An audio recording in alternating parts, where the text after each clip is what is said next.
यानंतर मी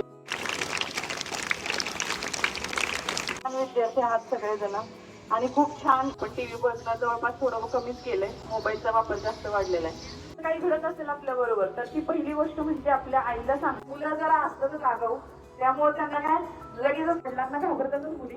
पण ज्या कुणाशी तुम्ही एकदम व्यवस्थित बोलू शकताय ती पोहोचतात आणि तुमची आहे त्या ठिकाणी कंप्लीट का आपल्याला पुन्हा दाखल करून घ्यायचं आपल्यावरती नाही ना. मग एकदम व्यवस्थित वागायचं शाळेत असताना. बरोबर काय झालं का परवा माझ्या कानावर आलं ह्याचं नाव या दोघांची नाव सर्व मान्यवर मुलींनी घ्यावयाचे आहे. कुठल्याही प्रकारची चुका होणार नाहीत आणि जर चुका झाल्या तर आता मॅडमने सांगितलेलं आहे